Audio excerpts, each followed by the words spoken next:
40% of your daily actions are done on autopilot.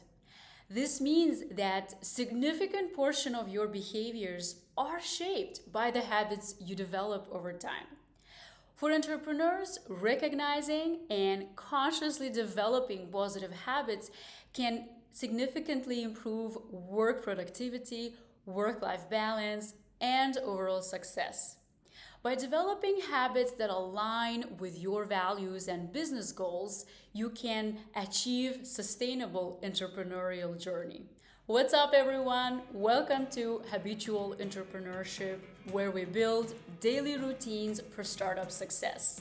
If you are just tuning in, make sure to check my previous video where I discuss what habits are and why are habits important for startup founders.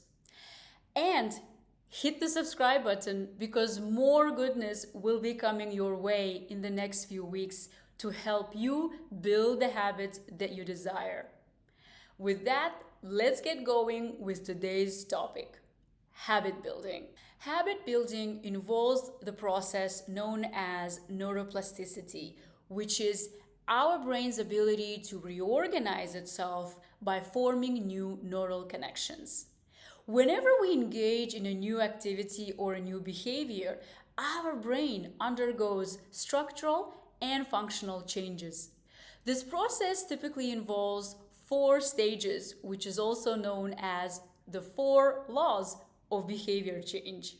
The 4 laws of behavior change involves a habit loop, a concept that was popularized by mainly 2 authors, Charles Duhigg through his book The Power of Habits, and James Clear through his book Atomic Habits.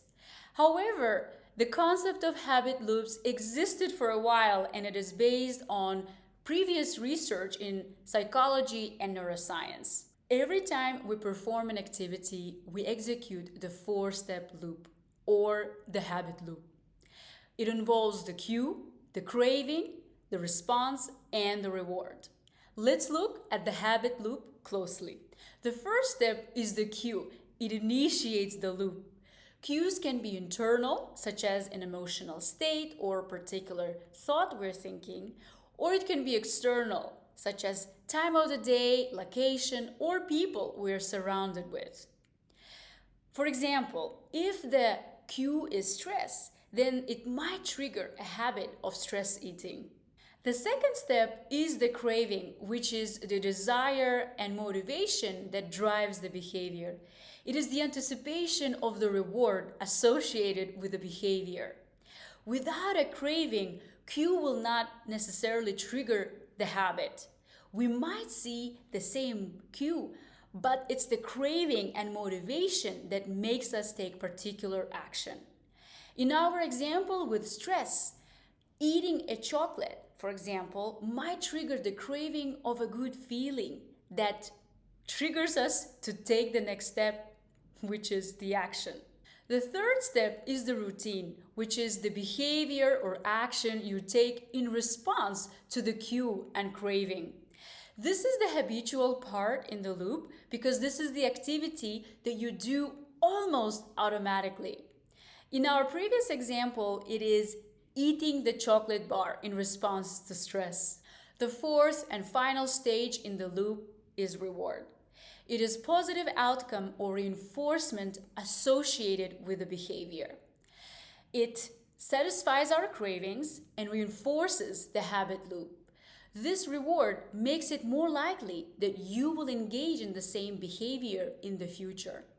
In our example, release of endorphins from eating chocolates will make you feel a sense of comfort and stress relief, which will increase your chances of repeating the same behavior next time when you feel stressed. To demonstrate the habit loop in action, let's look at an example of a habit that most of us engage in: drinking coffee. So, the cue might be internal, feeling sleepy or tired and sluggish.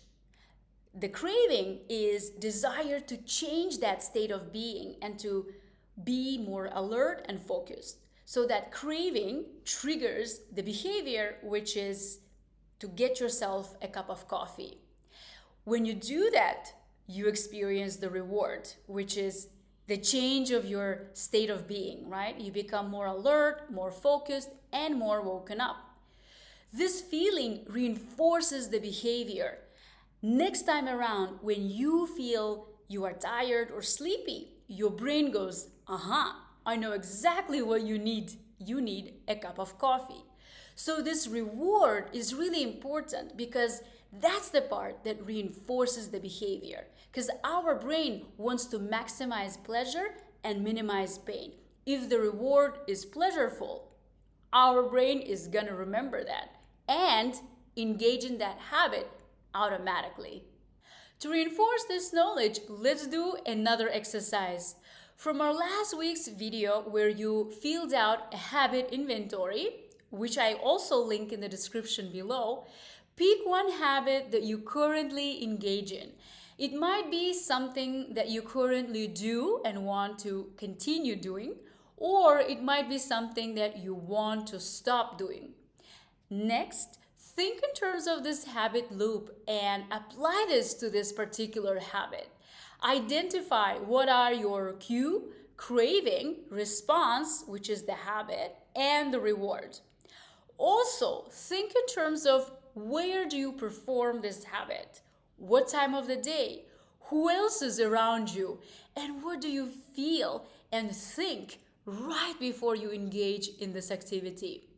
Take a mental note, or better yet, write down your responses to these questions because they will be handy when you develop a new habit. That's it for today. I hope the concept of habit loops will help you understand how habits are formed over time so you can intervene and make conscious decisions about the behaviors you engage in on a daily basis. Next time, we will use this concept of habit loops in order to build a new habit or to try to stop and break an existing habit. So hit the subscribe button in order to get notified when the next video is out. And remember, when building habits, it's progress over perfection. First, you gotta develop the habit of doing the behavior. Perfecting the behavior can come at a later stage. Till next time.